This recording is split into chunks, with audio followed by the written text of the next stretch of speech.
Hello and welcome to the DAL Global Weekly Virtual Workshop. It's a pleasure to have all of you here today. And for those who are watching on demand and have sent in questions, we will make sure we ask those to Dan throughout the course of today's session. Absolutely thrilled to have the phenomenal Dan Keeley with us today. Now, Dan has a phenomenal personal story, which I know he's very kindly going to be sharing with us all. He's a keynote speaker, he's a mental health activist, he's a podcast host. He is on a mission at #AreWeOK, and we'll hear a lot more about that throughout today. But before we do, I'd just love to say a big thank you to Dan for being here. He's had a real epic kind of challenging battle with bipolar disorder and ran 1,250 miles solo and self-supported from the Colosseum in Rome back to the London Eye, which, oh my goodness, I just can't even imagine doing that. But it was all for a very, very good cause, I believe, Dan. So over to you. Thank you ever so much, and really looking forward to hearing from you today. If you have questions, please do put them in the chat at the, well, there's two chat boxes. So there's chat and there's a live Q&A. Or feel free to send them via our app or on LinkedIn or to me on WhatsApp, and I will pick all of those up and I will ask them at the relevant times. We will have a small amount of time for Q&A as well at the end if there's anything else that you would like to ask Dan. Yeah, Layla, what an introduction. Thank you so much. I'm going to toggle over to Speaker View, but it is absolutely fantastic to be here. In fact, Layla, can I just check, because I can see you live on screen rather than myself. I am on Speaker View, so instead I'm going to spotlight myself. It might be okay, wonderful. There you go, I can do both, so that's fine. But what an introduction. Thank you so much for having me and for welcoming really as part of the DAL community, Layla. You know, we connected recently and, you know, immediately I said to you, didn't I, when we first connected, that I felt, you know, there's certain people in your life that you feel very compelled to connect with straight away when you get the sense that somebody else is on such a mission. You can't help but get in touch. But to everybody else, thank you so much for joining us this afternoon. So as Layla said, my name is Dan Keeley. I'm a mental health activist. I'm a keynote speaker and the founder and mission director of Are We OK UK, which I will tell you about. And this hasn't always been the case. And I'm going to be sharing exactly why I'm so passionate about being here, being on the session, and of course, why we're having a conversation this afternoon about the power of vulnerability and putting ourselves first. But before we do that, it's just to acknowledge Layla for her work. You know, these sessions don't happen by themselves, and of course the rest of the team. And it's also just to mention to you guys that, you know, I am sharing some sort of heartfelt sections of my story, so feel free to step away at any time. Luckily, I can't see you anyway, so feel free to step away if you need to, and then just join us, you know, in 10 minutes or so for, you know, the Q&A and the more tangible takeaways. So the first thing I want to tell you all this afternoon, and this is me being a bit vulnerable, is to tell you all that I love every single one of you on this webinar this afternoon. And the reason I'm telling you this, and I really do mean it, is because it's my heartfelt belief that every single one of us is struggling or something, or struggling or suffering with something at any given moment. It doesn't matter who you are, whether you're Beyonce or Boris Johnson, we've all got something going on. And now whether or not that's at the forefront of our minds, that's a completely different topic of conversation. But the reason I believe this is because of the mental adventure that my mind has taken me on over the past 8 years. And before we skim through the full story and what's led up to having this conversation with you this afternoon, I want to take you with me to two particular moments on this adventure, which couldn't have looked more different than one another. So the first moment on this mental adventure, which Layla's already given a bit of a nod to, was in 2017, where I arrived at the London Eye to over 150 people waiting for me because I'd just run solo and self-supported from the Colosseum in Rome all the way back to the London Eye, which I took on as a huge platform to share my story on a national scale and hopefully play my part to inspire and empower thousands of others to speak up about their own personal battles. It was because of the journey that I'd been on over the 5 years leading up to that particular year. And that brings me to the second moment on this adventure 5 years earlier from Rome to home, where we were on holiday in Italy and I had a full-scale manic episode. I got brought back to the UK, and after 6 months of being bedbound, I got pretty close to taking my own life. I got to the point where I went to grab the car keys to drive around the M25 and do something pretty foolish.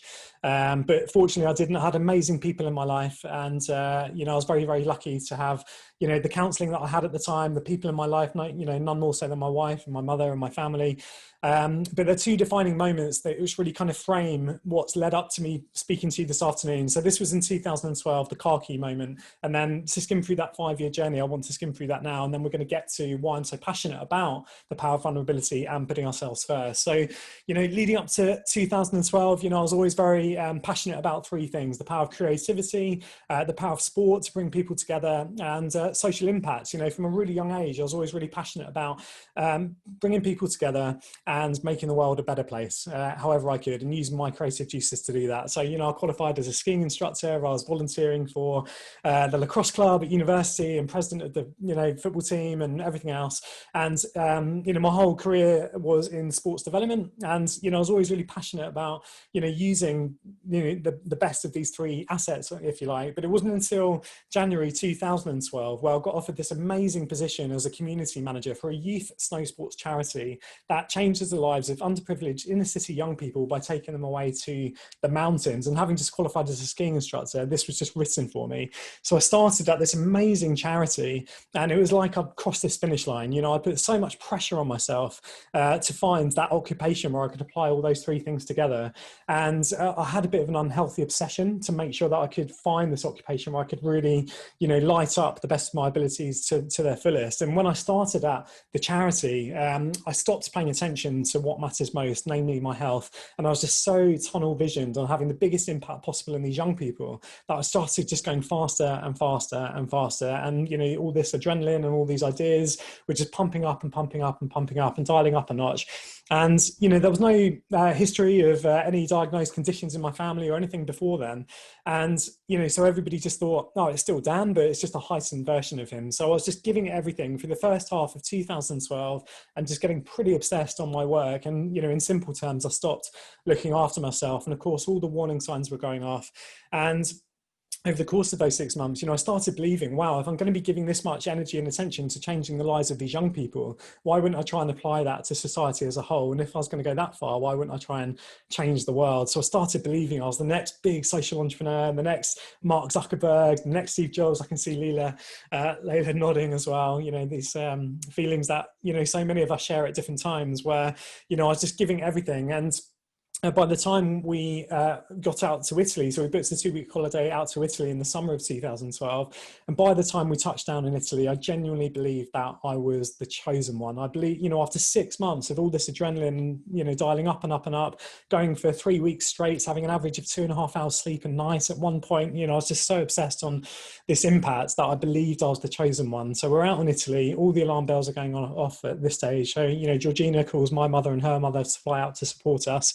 And, it was really clear that the number one thing was to get me to a safe place because all the alarm bells were going off. And I was very happy to go along with anything as long as it didn't get in the way of easing the suffering of as many people as I could, which was my focus at the time.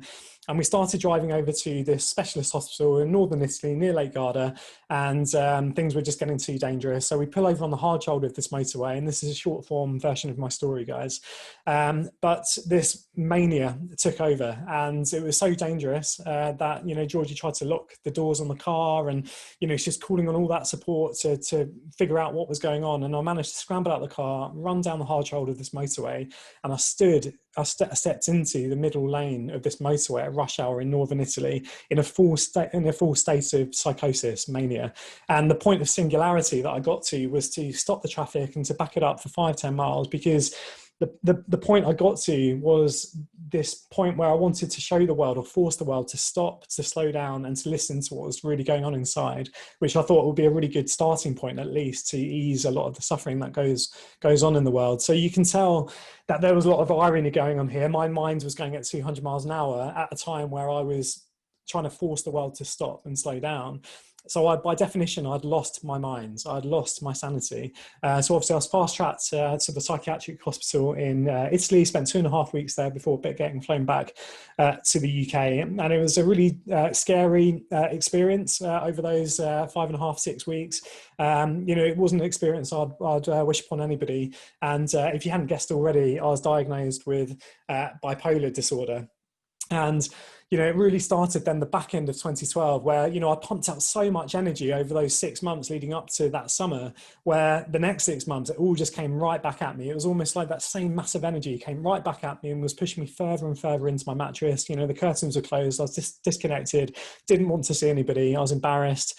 And it was a really dark time. And as I shared earlier, you know, it got to a pretty dark chapter where, you know, I was really considering looking for a way out and just easing the pain that was going on in my head. But, you know, I've shared that this does turn into a positive story, so stick with me.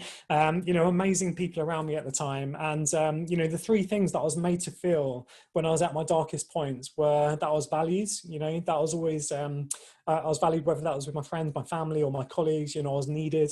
I was listened to. So not necessarily that feeling of being fixed the whole time, but there was always somebody to listen to me when I wanted to speak up about, you know, these experiences that I'd been through. And above all else, I was made to feel loved. You know, I was made to feel loved. I was made to feel safe. And that was just amazing. And so, you know, it was a really defining year in 2012 that really kind of started this journey into this whole discussion around mental well-being and mental health. And it wasn't until January 2013 where I couldn't function. I couldn't make the smallest of choices. I was completely overwhelmed. I couldn't decide what to do with a £2 coin in a supermarket because I was so petrified of making a wrong decision that I decided to strip it all back and start again. And this is where the magic really started to happen. So, you know, I created a much simpler environment to a much quieter, simpler environment to recover in mentally. And I started really focusing on the things which do matter most in life, you know, our health, mental health above anything else, our physical health, our relationships, our passions, our growth, and being in service to other people. And I told myself that if I don't focus on me first, then, you know, I'm not going to be good to anybody if I want to be in service of others. And so, you know, I made a promise to myself, you know, in January 2013, that I'd live very intentionally about lighting up those 5 light bulbs as much as I could: my health, relationships, passions, growth, and being in service to other people. And I'm going to be sharing in a while I'm drawing parallels from this particular experience and what we're going through now in 2020 with COVID in particular. But the magic really started to happen when I started speaking openly about my story and finding the courage to speak up about, you know, this crazy year that I've been on over the past 12 months prior. And 3 amazing things started to happen when I found the power and the courage to speak up about what I'd been going through. The first is that I felt much lighter. So every time I spoke up about my experiences, it almost made sense of what I'd been through. You know, it processed my story, you know, and it really kind of applied meaning to this pain that I'd been through over the past 12 months. I started building an even greater support network around me, who I call my dream team. So I created a much greater support network who, you know, would just keep me in check if my mood seemed elevated again, or if I was going the other way and just disconnecting. But the third most amazing thing that started to happen is that simply by sharing my story, it was giving permission for the other person to speak up about what they were going through. I can see Layla nodding again here, but whether that was at, you know, a friend's barbecue, or, you know, just you know, an evening party, or just on the weekend, or, you know, with friends and family, I just started realizing that actually so many people have something going on. In fact, all of us have something going on that we could probably do with speaking about. And so that really planted the seed that every single one of us does have something going on. And of course, that led to being asked to share my story on a bigger scale on various stages, podcast platforms, media outlets. And it really started to work for me, you know, this period of recovery. So you know where this goes now over the next 5 years, from, you know, being back at work full time and, you know, really looking after my mental well-being and really being committed to this conversation. I thought, what if I was to take on a huge project adventure to share my story on a national scale? And I couldn't think of a better way to do it than by returning to Italy, lighting up those 5 light bulbs again: health, relationships, passions, growth, being in service to other people, and doing so on such a great scale that, you know, it took a year to prepare. But over those 65 days running from the Colosseum back to the London Eye, it was this celebration not only of, you know, listening to what was going on inside and effectively giving myself permission to put myself first when I needed to, but it was a real celebration of you know, the power of vulnerability, the power of being open, and where that can take you in life when we find the courage to speak up and overcome those things that we all deal with on a daily basis. So I really dig deep. And, you know, 2017, it was a huge celebration being at the London Eye. £17,000 raised for the campaign against living miserably, which is all about preventing male suicide. And so that 5-year journey really set up what was to come, and what's led up to being here with you guys now. So, you know, slightly bigger stages and platforms where I got asked to speak on a national scale. And I really started to, you know, question what's my voice, you know, what am I bringing to this? And, you know, what I started realizing was that, with the minimalism that I've been practicing now for over 8 years, I really do try to kind of keep things down to the bare essentials. And when I think of, the conversations that I have on a daily basis with those that are struggling out there, for me, it always comes back to 3 things: courage, support, and safe space to speak up about what we're going through, the courage to speak up about what we're going through, and having the support and the safe space, just like what we're doing today, to have these courageous conversations. And so I started paying attention to the great things that are happening around the world. The Royal Family clicking into the World Economic Forum, talking about the mental wellbeing agenda, the Heads Together campaign, and obviously the great work that they do. Minister for Suicide Prevention. There are so many great organisations like Minds at Work and Future of Work Insights, and of course Dial Global, that are so committed to this agenda now. And it's hugely exciting, and we know the scale of the problem, we know the statistics. And for me, I started thinking, okay, my voice is only going to take me so far, so this is where I launched Are We Okay as a social enterprise, to take a lot of inspiration from Parkrun, actually, to ignite these almost kind of micro festivals, but for talking on a Wednesday evening in as many local communities across the UK as possible. So in the same way that Parkrun have 3 fully inclusive 5K runs, which are just beautifully simple, that is the big vision with Are We Okay, is to create these safe, supportive spaces to have courageous conversations and ultimately bring communities together to talk about what really matters most. So, more than happy telling you a bit more about that in the Q&A. But I really want to bring this back to this session right now. We're talking about vulnerability, and we're talking about the power of putting ourselves first when we need to. And, I spoke about the parallels from that chapter where I just had to stop and to minimize and to strip it back and to really think about what matters most. It's so reflective of the chapter that we're all living in right now with COVID-19. If this is not an opportunity to really take stock and ask ourselves what really matters in life and to put ourselves first when we need to, more so than ever, I don't know what is.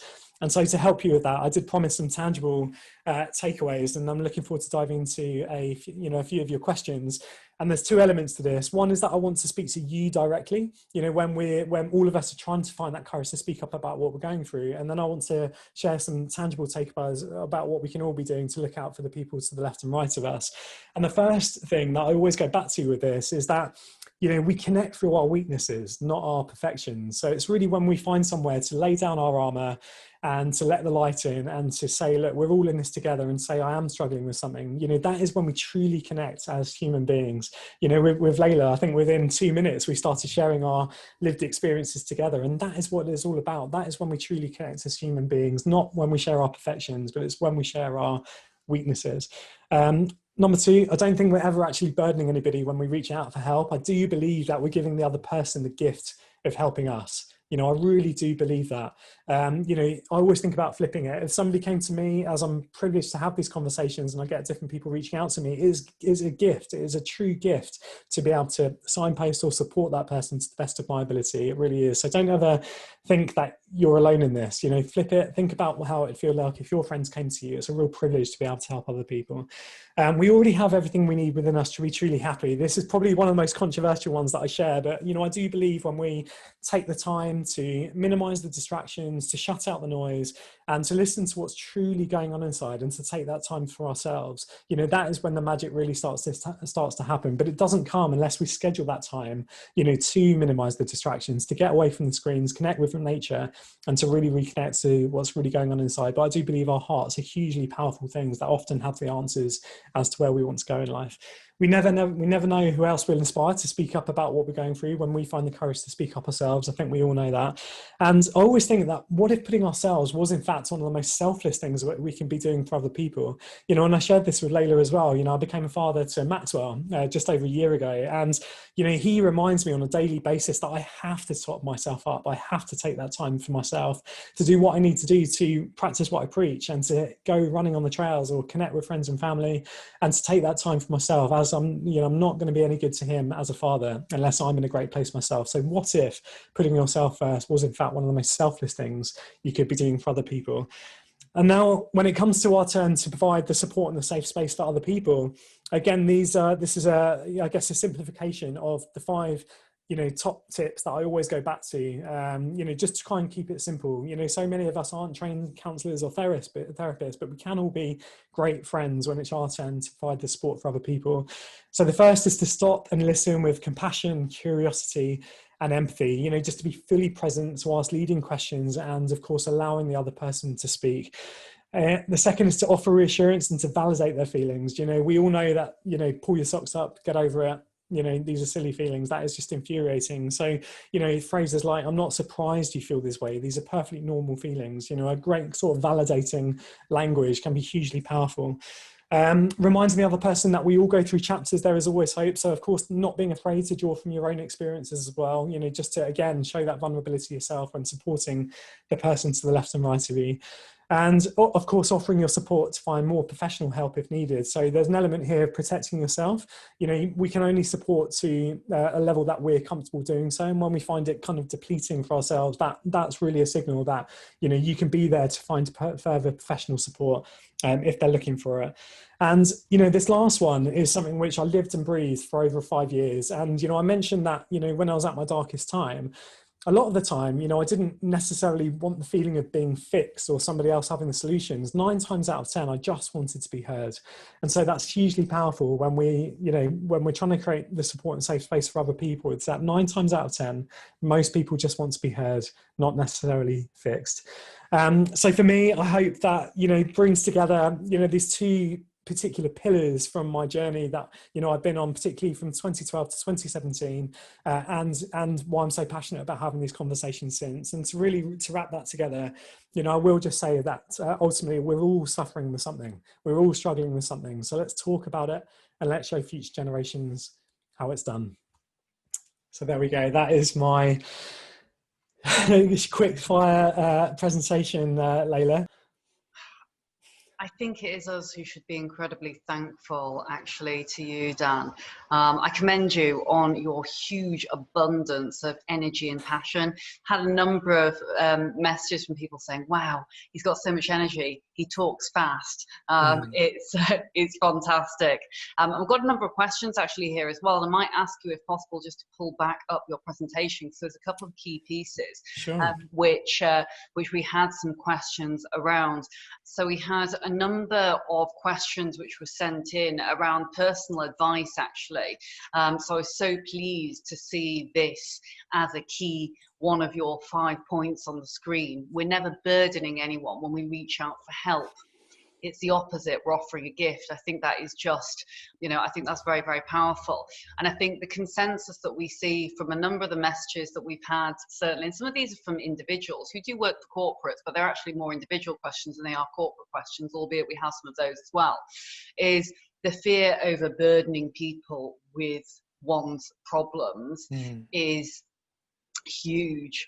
You know, there's someone who'd made reference to the very sad death of Caroline Flack, actually, who had re-quoted something she'd said, I believe, in a previous post, and had said that someone had said to her when she was talking to them that they didn't want to hear and didn't have time to listen to those problems, you know, and just, you know, clearly you can see at the absolute worst end of the spectrum that taking one's own life is very, very real. And I think that really did send shockwaves throughout, you know, throughout the country and perhaps the wider world as well. But individuals, you know, we had a couple who were talking about burdening and worrying about speaking about this, not because they're worried about speaking out, but because they're worrying about the impact it may then have on others. I wondered whether there's anything at all that you wanted to expand on that piece, really. I mean, you have answered it, but I just thought, because we'd had a number of questions around that, and in particular when it comes to suicide, which of course is still a very, very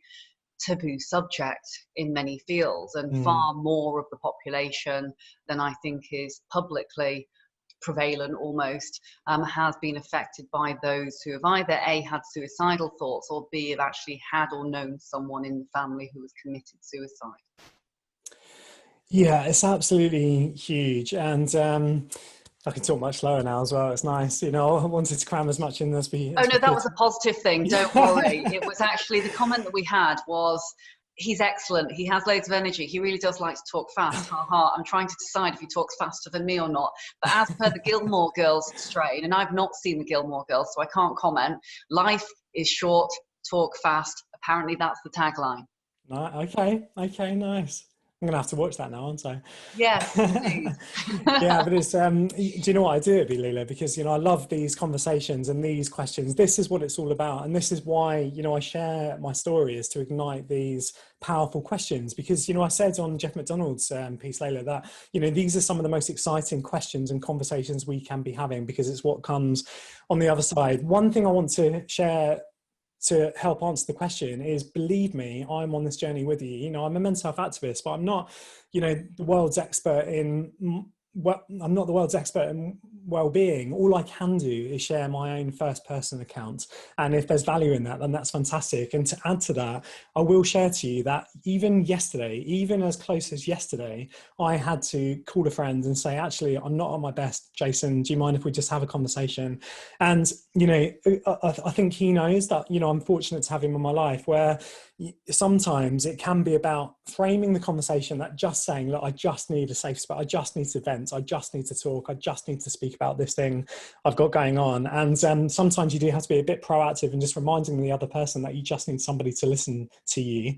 But it's exceptionally difficult, and I do always want to bring this back to the workplace as best we can, but I do think these are just human conversations, which of course helps with the empathy and compassion when we're talking about our colleagues and us as senior leaders.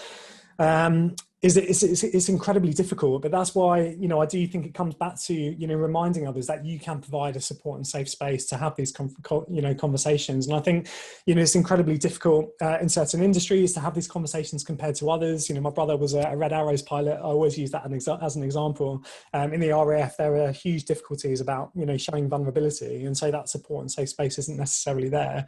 But it's I always say that the support is always out there, whether it's directly in front of us or not. When we have a consistency of our mood declining, and we recognize that in ourselves, fortunately there is great conversations like this happening every single day across the UK now, which is amazing. But the support systems are there to have the conversations. I think after Rome to Home and the adventure there were chapters where I just lost a little bit of self-identity, because I was suddenly managing with this title of being an adventure runner. So I actually spoke to, the Calm helplines, quite a few times actually, just to have somebody listen to me.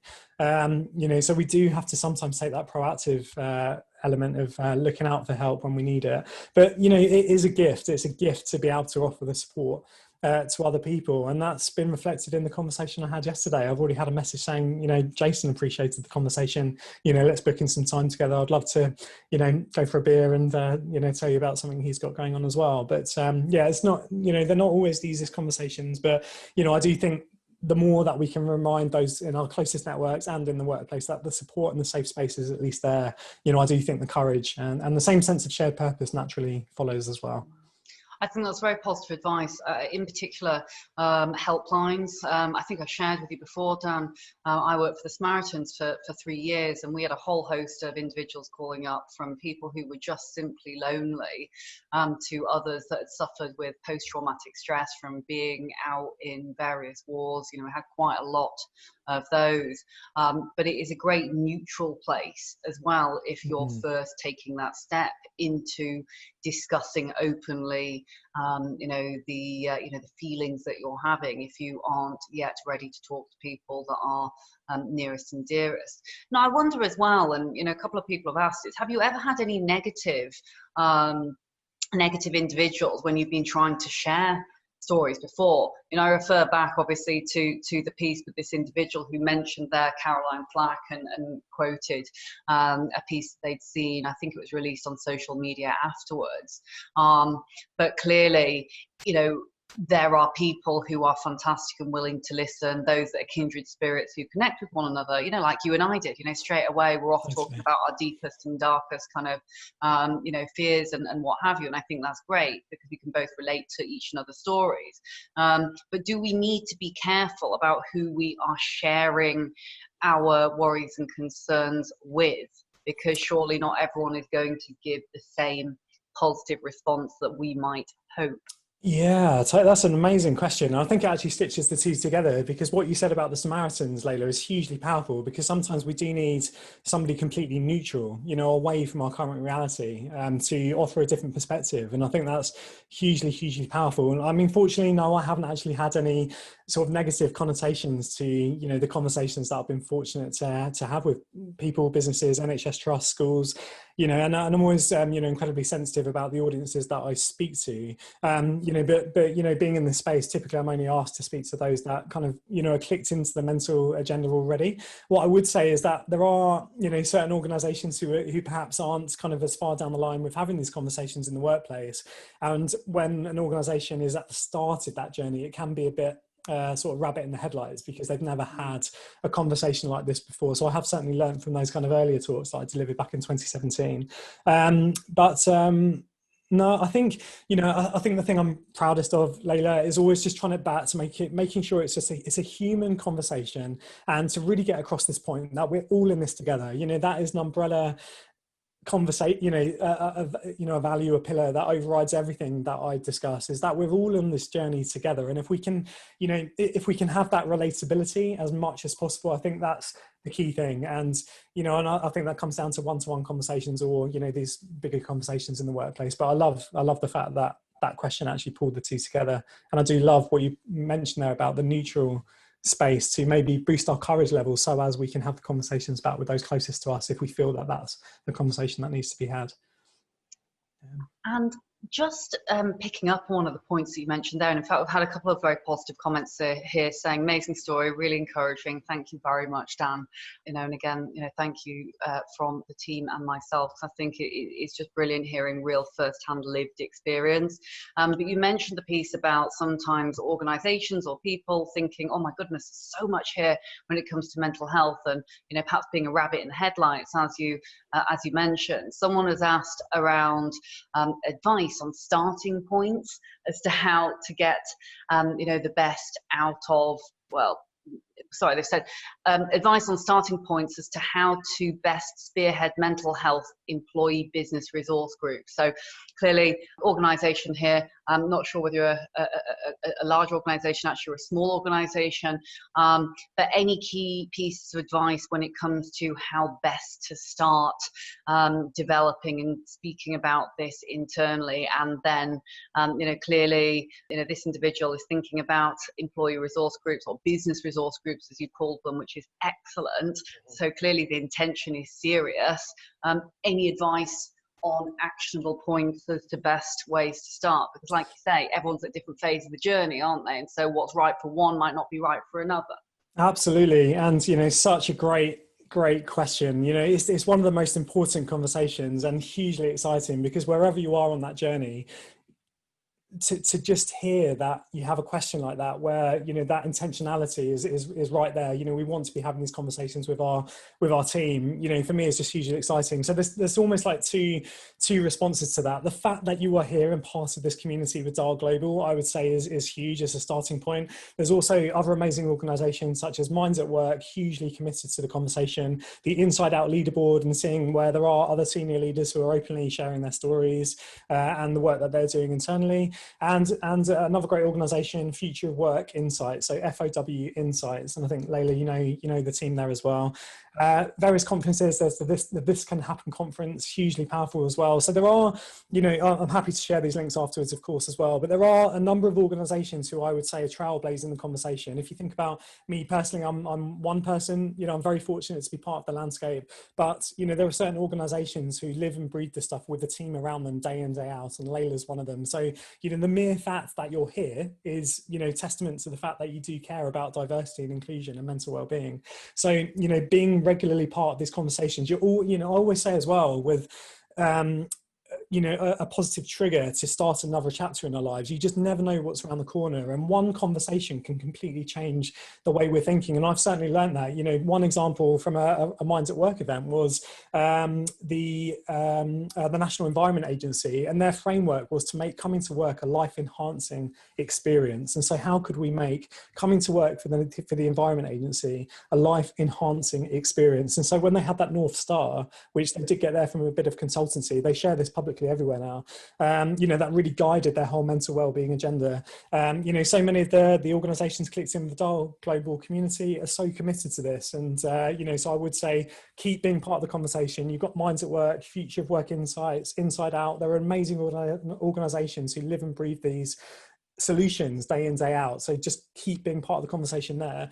The other part of the answer is to also keep it very, very simple. There's one organization now who's incorporating Are We OK Wednesdays. So for 2 hours between 11 and 1 every Wednesday, they just have an open conversation, and that is their time to get away from the screens, to take their staff for a walk or a coffee and just have an honest conversation. And because that same sense of shared space is created, they have found that the courage is naturally followed, which is hugely powerful. And that's just come from creating a safe space to have the conversations. We know other organizations are just having mental health champions who are happy to share their stories. And that's, what I mentioned about the inside out leaderboard as well, is when you have senior leaders being vulnerable enough to say, look, we're all in this together. These are some of the stuff I'm doing to look after myself and maybe my journey that I've been on.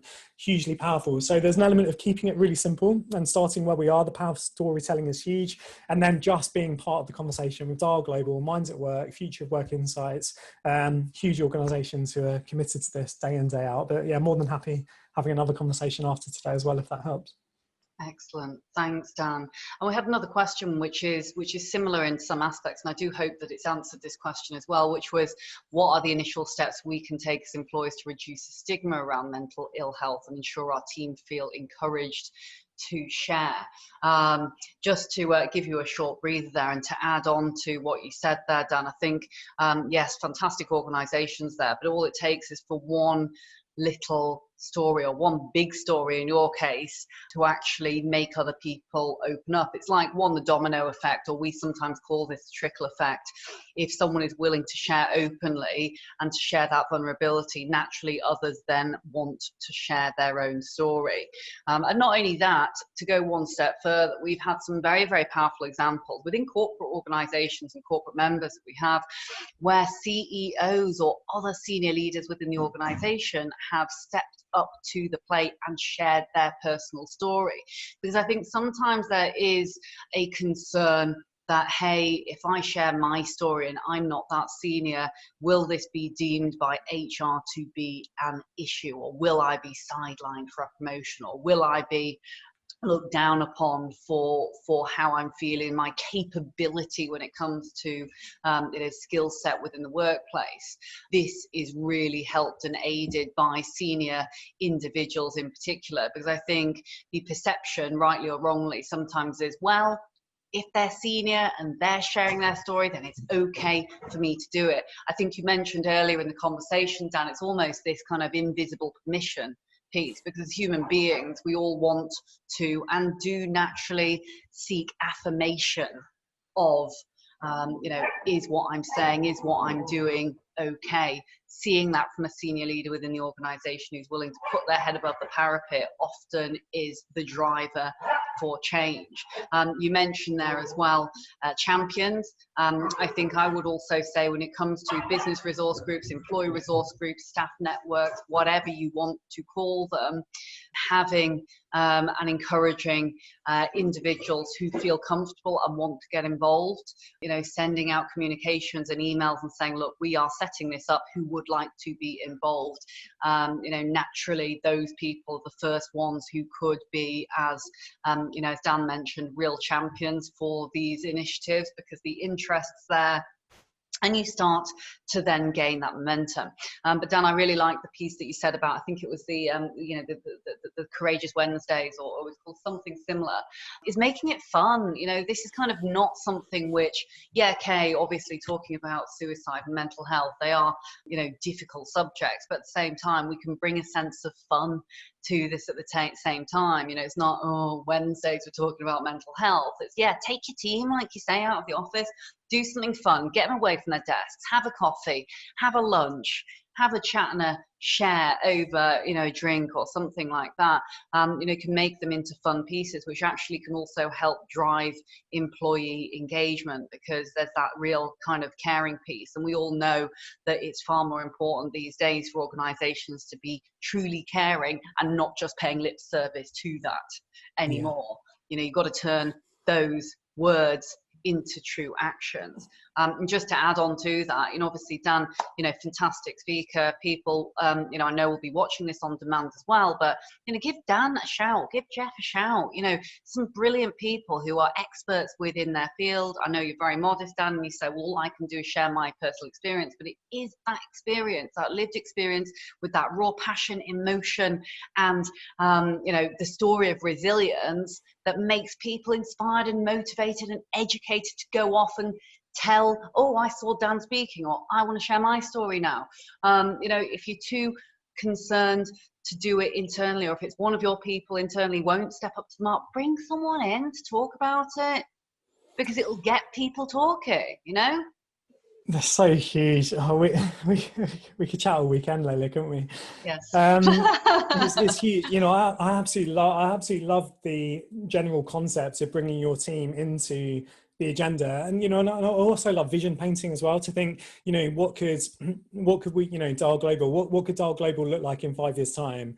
What does that vision look like? What does the healthiest, mentally healthiest workforce look like in a few years time? So engaging your staff in that conversation, I think, is hugely powerful. And like you said, if it doesn't come internally, there's nothing wrong with, effectively, if you think about what I do, what Jeff does, all we can do and all we end up doing is offering considerations to think about and to take away and to ignite conversations. And, that is when the magic starts to happen. With Are We OK, the mission is to empower the UK to speak up when we're suffering, so that together we can show future generations how it's done. Not text, not WhatsApp, not email. It's to have human conversations. And so whether that needs an external speaker to come in and ignite those conversations, absolutely fine. But ideally, that is the golden ticket. If we can engage our staff teams to come on that journey with us and feel empowered to share their stories as in the way that they'd like to, hugely powerful. But so amazing catalysts and facilitators out there to help make that magic happen if it's needed. And what you're describing here, and obviously with the organisation, which very well done as well for getting such momentum behind that in such a short period of time, is the power of the community. The power of the community, especially within a fast-paced and digital, constantly transforming world that we're living in at the moment. Obviously, we're, fingers crossed, coming out of the back of COVID, and a lot of people have been asking questions around how can we engage when it comes to, the digital world.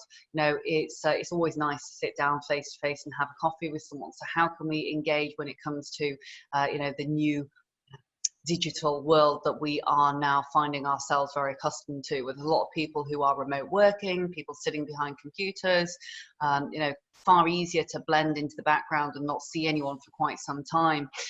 Therefore, any advice on that? But also, I think, you're mentioning here with some of your advice, the power of the community, which I personally think is just absolutely powerful, so powerful. You talk about where could Dial be in 5 years' time, where could all of our organisations, all of our communities be in 5 years' time. Actually, it's that snowball effect where the more we talk, the more other people tell other people, and that just grows larger and larger and larger. So any words at all on power of community, and also advice on support with mental health in the digital world? Yeah, it's huge. But the digital world, I'm getting asked to speak to that a lot more. And, I've got a lot of homework still to do around that. I've got a certain take on, the digital world, as long as it's a means to an end, which I can get to. But the power of community is huge. I can recommend an amazing author, speaker, thought leader in the name of Johann Hari.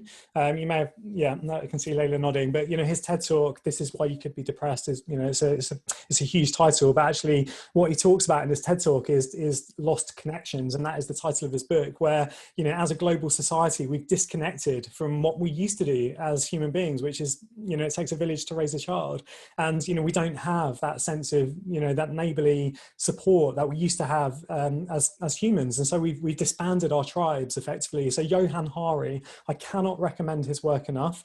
And I drew a lot of inspiration from his work when I was setting up Are We OK? And to add to that, I can't remember his name now, but there's the friendship benches that were set up in Zimbabwe, where they recognize the power of grandmothers in local communities, where there was a lot of grandmothers who are wonderful listeners, and they like the idea of the stats in Zimbabwe were just awful in terms of suicide rates and people struggling. So they ignited the power of grandmothers doing having a rota on one bench in one local community that anybody could go to have conversations about whatever they had going on in their lives. And so I thought, well, so Zimbabwe can do that on a very basic, simple level. You know, surely in the society we live in here in the UK, we can ignite the power of community. You know, so Johan Hari, coupled with the inspiration I took from the friendship benches, is, you know, exactly what I'm igniting with Are We Okay? And the power of community is absolutely huge. And, you know, I think the great thing about that is it's the same sense of shared space. In real terms, it's 4 power flags, a couple of fairy lights, Bluetooth speaker, a bit of ambience. And, you know, it's just coming together to talk about what matters most. I didn't even use the words mental health, Layla. You know, it's about the community coming together to talk about what matters most. And, you know, through the first couple of meetups, I didn't even have to talk barely, you know, just creating that same sense of shared space to have the conversations. You know, in the workplace, that could be, you know, a trip down to Starbucks or your favorite coffee house, to say, you know, let's just have a conversation about how we're really doing. You know, with the digital world, you know, it's still, you know, I'm still, you know, I still battle with the digital world. I really do. But, you know, it's led to us being here today, Layla. You know, so for me, as long as it's community focused and it's genuine human connections, then that's all really I've got to say to that for the time being, because, you know, I've still got to study it and think about my game plan as well, looking forward. The friendship bench, that is brilliant. I was kind of picturing, as you were talking that through, all these little grandmothers sitting around with cups of tea on a bench. Isn't that just wonderful? You know, what is better than having a good chinwag and a cup of tea and a biscuit? As someone who's suffered personally with my mental health, I completely agree that sharing is key, but it can often be frustrating trying to explain something which you don't even understand yourself. Was this something you found, and how did you then overcome that? And I guess ultimately diagnose it, which is a brilliant one. And just because of time, whilst you're thinking about that one, I will just make another couple of comments here. So lots and lots of positive comments. Thank you for sharing. Really encouraging.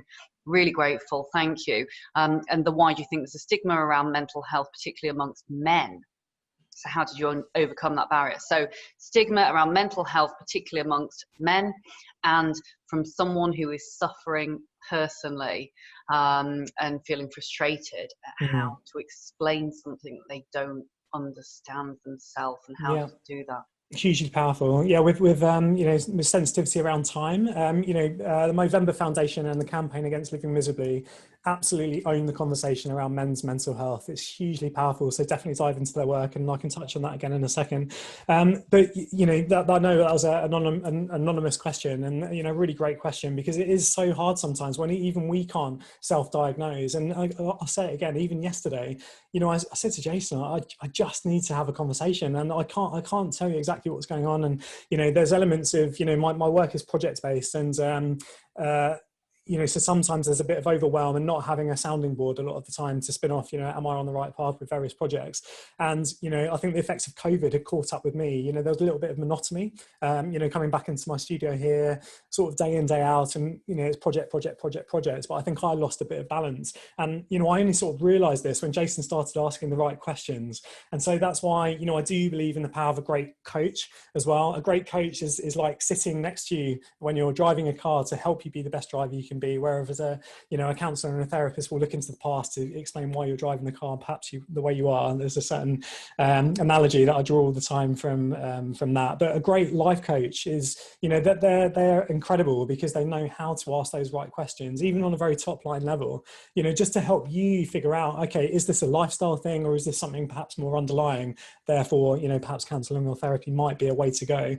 But, you know, really, Layla, you know, we've touched on this together, but, you know, I do believe that so many of our struggles are lifestyle based and can be overcome with solutions, tangible actions, which, you know, I know that's oversimplifying it, because, you know, I've you know, I wouldn't be here if it wasn't for the power of counselling. But, you know, any great life coach, they're professionally trained to, you know, to help us to, you know, to kind of offer an outside perspective and to ask the right questions, so as we get there themselves. It's incredibly difficult, but being honest about that, you know, even yesterday I said, you know, I don't really know why I'm feeling the way I am. Can we just have a, you know, can I just vent, you know, for an hour? So there is an element of framing the conversation with those that you're speaking to. Again, with men's mental health, you know, I think we know the statistics are huge for male suicides, and you know, we've still got a long way to go. I think the tide is turning now. I think you know, I think the No, well, exactly like today, the power of vulnerability. I think that conversation is really happening around the UK, and there's great organisations such as the Whole Man Academy looking at what it means to be a man in 2020. But again, you know, with men's mental health, I think that's a relatively new conversation that is happening. But the Movember Foundation and the campaign against living miserably, you know, the Whole Man Academy. But you know, again, I think in terms of getting people in, or you know, getting storytellers to share their stories, the more that we can get men together to do that, you know, I think we can hopefully, you know, bring those stats down as well. But yeah, campaign against living miserably, Movember Foundation. There's a whole world of amazing resources to do Why with do men's we mental think health. it is men in particular that have got such high suicide rates? Yeah, I mean, I go back to the book, you know, Men Are From Mars, Women Are From Venus. And, you know, I think just traditionally we've pulled our socks up and got on with it in a shameful way as men. I think there's that element of just, you know, I've got to be the provider, the hunter, and you know, those ancient you know, traits that perhaps we still, you know, maybe we're just taking a lot more time to, you know, to learn from the female race, Layla. I definitely think some of those archetypal kind of stereotypes do exist. You know, when I have conversations with CEOs and certain leaders, and one who actually listened to Jeff at a workshop previously, he said, I wasn't really sure about coming on this, but you know, my boss made me come on it. But actually, it's been enlightening. Actually, he realised that not that he had just realised, but he said, you know, I am a husband, I am a father, I am a leader in work.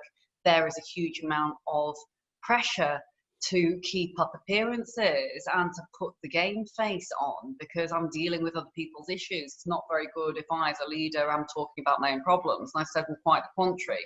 And he went off and started talking and actually created a group internally within the organisation, which was just wonderful because he was a real and is kind of real classic kind of, you know, I don't want to say stereotypical male here, but it was very alien to him talking openly about mental health. It was kind of talking about that is for you know, sissies kind of thing, you know, came from that generation. So but it is good to see. I mean, I see a counsellor, as you know, and she said she has seen a rise in terms of the number of males coming to see her. When she first started in practice in the hospitals, it was literally, it was all women, but it is starting now to become men. So it's particularly, you know, very good why we have people like yourself and obviously Jeff who are speaking out about this, because again, it gives that kind of, you know, gives that acceptance and reassurance to others that it is okay. It was good that you pulled upon the fact there are different types of therapies as well, as we, you know, and again, to anyone who is listening, certainly to the individuals who have asked these questions, there are different types of therapy, and do persevere, because if there is a counsellor that you are not finding you necessarily connect with, don't give up. There's always the right person for you out there. I, in the early days, was very put off by counselling. I'm not saying it was a terrible counsellor that I went to see, but it just didn't do anything at all. And I thought, well, what's the point? I was young. I just thought, well, what's the point? You know, really, what is the point? I'm not doing that again. You know, but that is very, very much changed.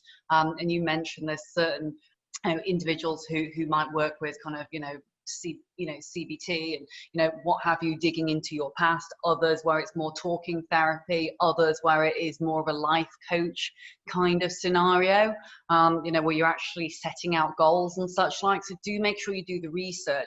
We will put into the end of this virtual workshop all the key pieces as well, Dan, that you've mentioned, because you've mentioned so many fantastic resources. And I think it will be key as well for us just to highlight the different types, you know, whether it's guided self-help, counselling, behavioural, activation therapy, you know, cognitive behavioral therapy, etc., etc., etc. There's different types, you know, so if you are really concerned over, you know, kind of trying to self-diagnose yourself, and I know that you know, Google is not always the best for that, because we can convince ourselves that we might have many different things. It's actually go and see a doctor. You know, we are not doctors. Go and see a doctor, but also do your research in terms of the different types of therapy that are available out there. If it is the case that you need to talk, you mentioned a great one, Dan. I forgot which one it was, actually, picking up the phone, calling Samaritans, or you know, the one that you had mentioned before. But there's lots and lots of free helplines where you can just talk or vent, because everyone needs a vent now and again.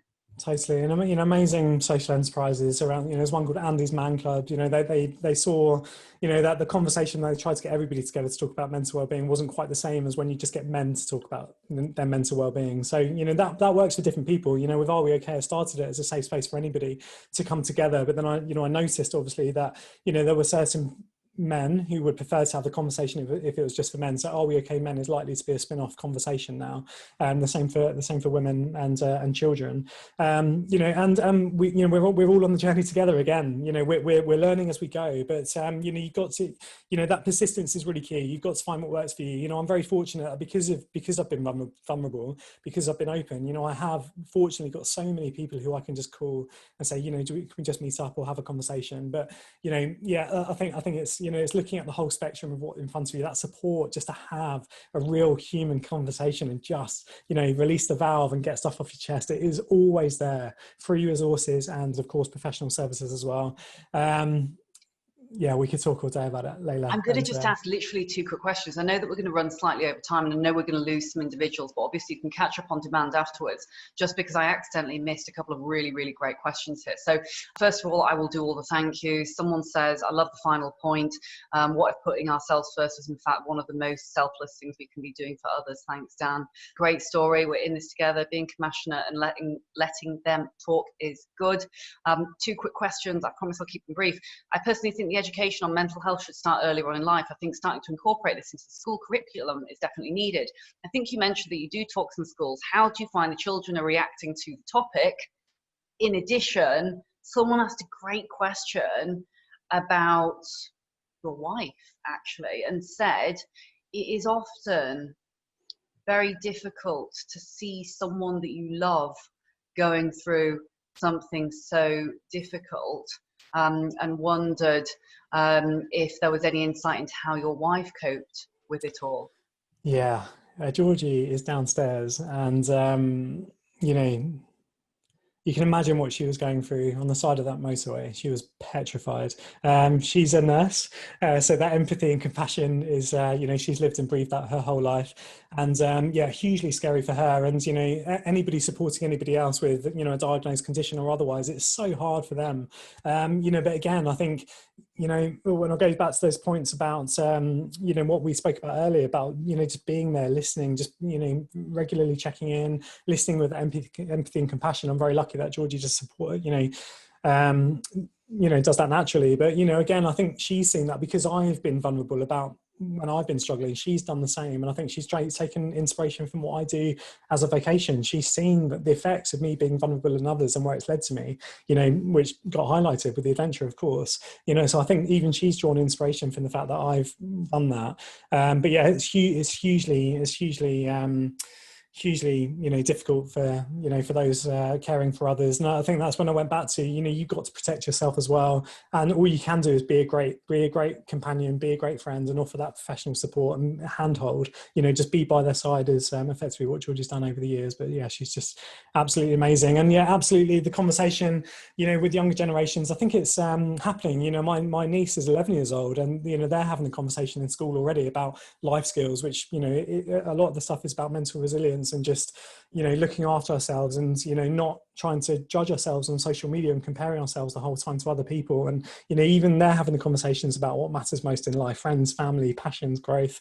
You know, it's not how many followers you have on social media. So I know that it is happening in schools. I think, you know, the Minister for Suicide Prevention kick-started compulsory mental health education in schools as of 2018, but I don't think it's happening quite yet. So I think it's going to be a long burn, but you know, it's definitely starting to happen. I think, you know, people have realized with you know, social media addiction, that kind of ignited a huge conversation to think, actually, you know, we've got a huge problem here. And I think then we recognize it's a huge conversation we need to have on a broader scale. But yeah, obviously when I share my story, I'll actually talk about Pixar Lightning McQueen, because he got lost in Radiator Springs and built a great team around him, and then they supported him to go on to live his legend effectively. So the dialogue is very different, and I think, you know, we can have these conversations in a really great way. And I think that's what you were saying earlier, Layla, is, you know, it's what comes on the other side of overcoming these valleys that we all go through in life. And it's that feeling, isn't it? It's that lightness, and it's that dialogue which I love to talk about. You know, what starts to happen when we do either find the courage or overcome that thing that has just been sticking with us and just, you know, it's just been there beneath the surface for too long. And that feeling of letting it go is hugely powerful. And you know, I'm obviously fortunate to see the effects of that now through, you know, testimonials and things coming back my way, which has been amazing. But I could talk about this all day long, Layla. And Young Minds is an amazing charity as well there, who you know, they're leading the conversation really with the mental well-being of young people under the age of 17, I believe. Another great organisation. So I'm going to have to send you all these links, Layla, once we're done.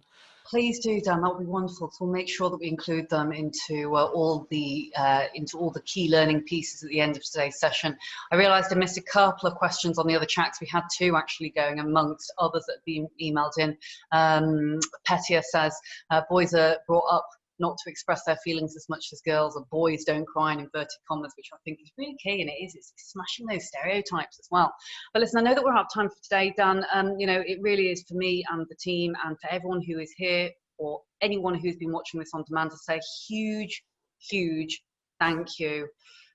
It's been so kind of you to give up your time, Dan. I know that you're a very busy and in-demand individual, rightly so, because you've really honed, you know, great craft in being able to share your story and also to give those actionable insights to actually make positive, long-term, sustainable change. So thank you very much. We'll put all of the key learning points into the show notes at the end of today's session.